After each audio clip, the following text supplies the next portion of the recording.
So we're seeing more people being ordered back to work without any guarantee of pay. Now, this has been happening across the government because the contingency plans that these agencies developed, turns out they were flawed. Turns out they were not accurate, so they have to make an adjustment. Now, there's a lot of people over there in the private sector that observe the federal workforce, and they say, well, hey, listen, when it comes to furloughs, when it comes to getting laid off, hey, welcome to the real world, buddy. That's how things happen around here. It happens on a day-to-day. Why are you making such a big deal about it? But to work for zero pay, for no money, not even $1, you're getting nothing. And on top of that, the very aspect of you receiving back pay is constantly under threat and under pressure. That doesn't happen in the private sector. In the private sector, if you work for no money, they have another word for that. That's called volunteering. You volunteered. That's what happens in the private sector. So they're not the same. And I've been saying it for a long time. The public sector and the private sector are not the same. So when you're talking about civil service protections, you're like, well, why doesn't that happen over there? Why do they expect those protections where we're over here in the at-will environment where employers at will can just fire you for whatever reason and you can quit for whatever reason? That's not the same thing that happens over at the public sector. So let's take a look at some of these agencies so we can observe some of these changes happening in real time. Number one is the Department of Labor. 255 employees. 255, they were at the house waiting for the shutdown to end, and they got the call. Get back over here and start working for no money. And they had to, right? You know why? You know why these people had to come in? Who's going to pick the apples? I'm not talking about the federal workers, but we need people to pick apples. We need people to pick strawberries. We need people to milk cows. And you know who does that? We have migrants that come in. They come in on a seasonal type appointment. They come into this country, over 300,000, and they have something called an H-2A visa program. And that's something that the administration is on board with.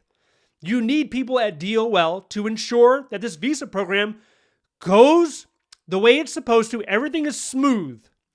Otherwise, you're going to have a whole bunch of apples that are not picked. They're not going to pick themselves. Someone needs to pick the apples. Now, if this upsets you, if you're wondering why do we have all these migrants coming in? You know where they're coming in from? Most of them is Mexico. Mexico is like 90%, but you also have people coming from Jamaica. And then there's Guatemala. Now, if you want Americans to have this job, well, by law, the job has to be advertised 60 days in advance. And do you have any idea how many Americans apply for these type of positions? If you're talking about interviews, 1 out of 20 are actually interviewed for the job. If you're talking about how many Americans actually stay more than 1 week, then that number is 1 out of 50. So overall, Americans make 1% when it comes to people that are working in agriculture out there picking crops. They make up 1%. You could be asking yourself, why is that? Well, it's because the average American, if they wanted to work in labor, and most people these days, they don't really want to, they don't want to work up a sweat. They don't want to do any physical labor. But if you wanted to do physical labor, most Americans would probably try to find something in construction. Because to pick apples, to milk cows, the average salary here is $15 to $18 an hour, depending on the state. I think in California, you might be able to get $18 an hour, but in other states, it's probably closer to $15. And most Americans probably can make more money if they work in construction. The fact that we have to continue to see furloughed workers getting their status changed, that is alarming. Because before this shutdown even took place, agencies were confident. We know who is essential. We know who's non-essential. And I guarantee you, in the Department of Labor, before the shutdown, when they were developing their contingency plan, they had these 200 plus workers as non-essential. And surprise, surprise, it turns out actually they are essential. So now we're realizing it's a mistake. The next agency is USDA. This is FSIS. These are the people that inspect the food. Not just that, but they make sure that the label is correct on the food items. So everybody who has an allergy, you want to make sure that you have the right label on the food, right? So in this case, this is a good news story because these individuals, they had their status change from accepted to exempted, meaning that they're actually going to start getting paid now. So I know a lot of people over there, they're probably happy about it. But on the other side, you have to realize just as quick as an agency can change your categorization, they could do that in reverse. So these people can easily go right back to accepted in a time of crisis. And what defines a crisis? Well, it seems to be somewhat subjective. The agency defines what is a crisis. Next is HHS. In CMS, federal workers were told to come on in and help with the effort when it comes to Medicare enrollment, Affordable Care Act enrollment, those type of activities, to include the call center. Got to beef up the call center. Why? Because of grandma. Got to take care of grandma. When you're 65 plus, you have that option. You enroll into Medicare, try to get your medical appointment. And what they're doing right now is they're trying to deal with a lot of application errors.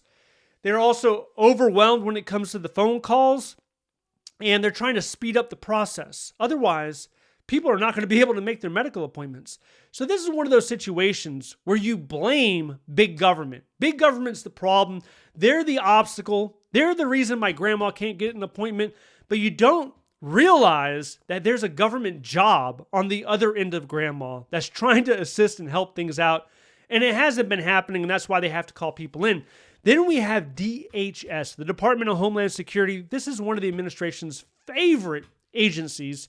They're leading the effort when it comes to immigration enforcement. But they decided to bring back about 1,700 people.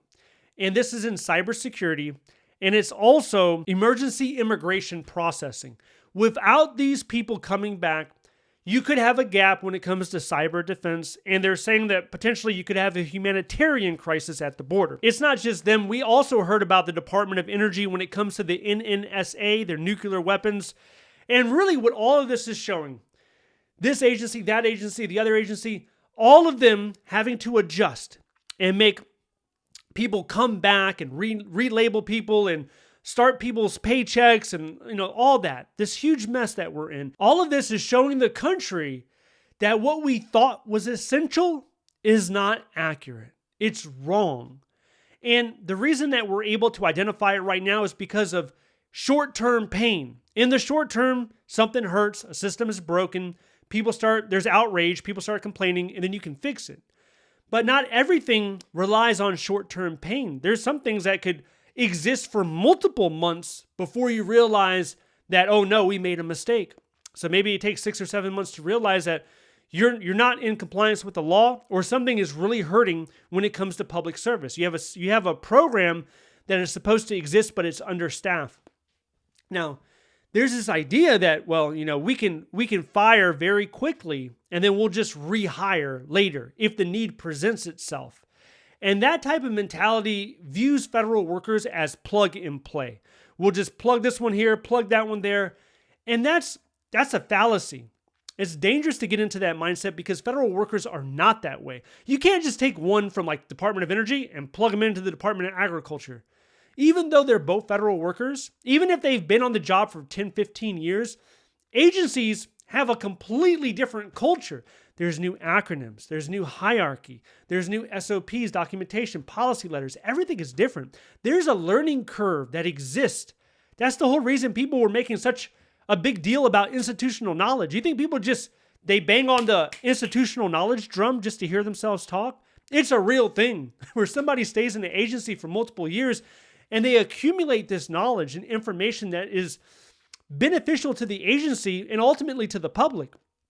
And when you cut willy-nilly, when you cut haphazardly, you're not following a workforce analysis and you're making deliberate steps towards a reduction in force or a restructuring. If you're not doing that, it has enormous implications. Now, in addition to that, you probably heard recently, not too long ago, we had another furlough notice come out to more federal workers, hundreds of thousands of them actually, but this one did not guarantee back pay, and it's got a lot of people nervous. It's confusing many people. If you want to know a little bit more about that, the new furlough notice and what it means for you or somebody that you might know, I want you to check this video out next. Stay updated by signing up to the free newsletter down below. Thank you so much for watching, and I'll see you in the next one.